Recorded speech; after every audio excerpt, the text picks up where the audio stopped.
One of the weirdest stories I've ever heard was told by parapsychologist Peter Jordan at a speaking engagement at Ball State University 20 years ago. His talk was great on every angle, but the real kicker was his last tale, which involved, if you can believe it, the actor Telly Savalas. Yeah, that's right, Kojak himself. Who loves you, baby? Story goes, and Telly supposedly told this to everyone in the crew who would listen whenever he was on The Tonight Show, or some such similar late-night chat shows in those bygone halcyon days, that he was driving in upstate New York when his car ran out of gas on a deserted country road, far, far from a gas station. Night is coming, and he knows he's going to have to walk to the nearest station he can find, which could be miles away. So he gets out of the car, and he hitches up his trousers, most likely, and gets ready when suddenly, "Hey, buddy, need a lift?" A stunning white Cadillac pulls up, seemingly out of nowhere. Behind the wheel, a tall, gangling, bald man in a resplendent white suit is leaning out the window. Savalas hesitates a moment before saying, "Yeah, sure." And then a little more embarrassedly, "Ran out of gas, forgot to stop a ways back." The man smiles, a nice gape of a grin. "I can see that," he says, underscoring the awkward moment. Savalas says, "Say, mister, if you could give me a lift to the nearest station, I sure would appreciate it."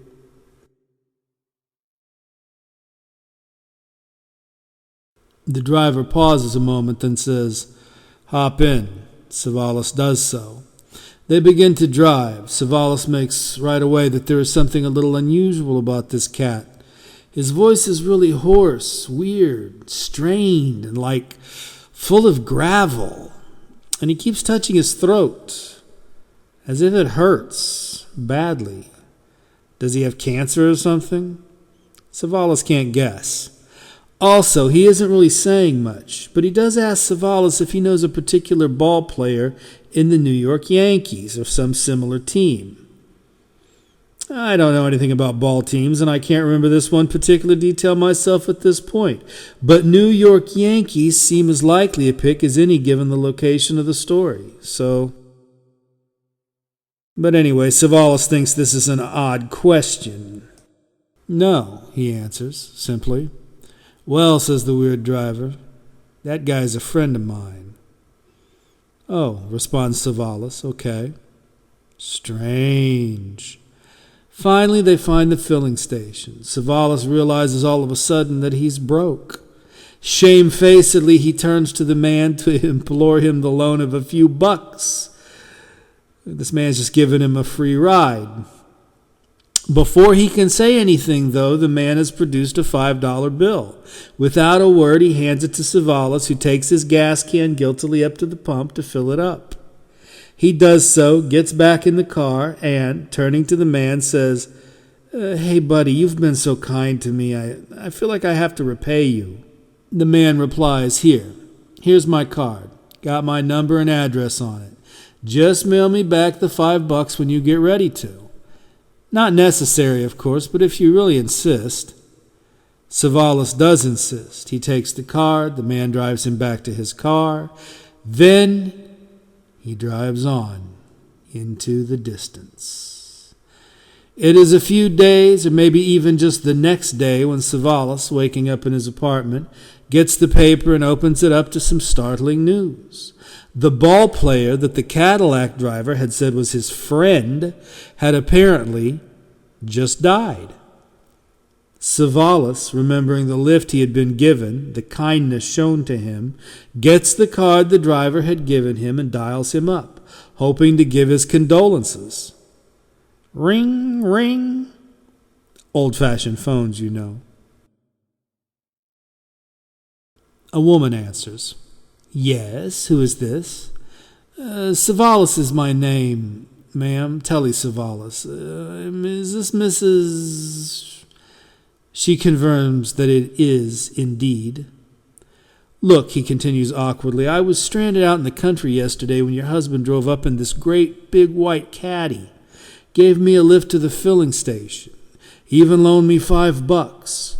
Look, well, I was reading the paper this morning, and I read where that baseball player, the one he said was his friend, died all of a sudden. Real tragic. So I wanted to offer my condolences."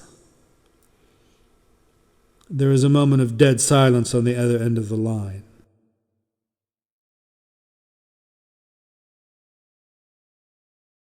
"Hello, ma'am, are you still there?" Then, "Is this some sort of a sick joke, mister? Because if so, I am not amused." Savalas, for all the world, can't figure out what the woman means. "Excuse me?" he says. "Look," says the voice on the other end, "you say my husband, white suit, white Cadillac, bald head, long arms and fingers, tall, right? You say he stopped and gave you a lift to the gas station yesterday? Even loaned you $5? "Yes," answers Savalas emphatically.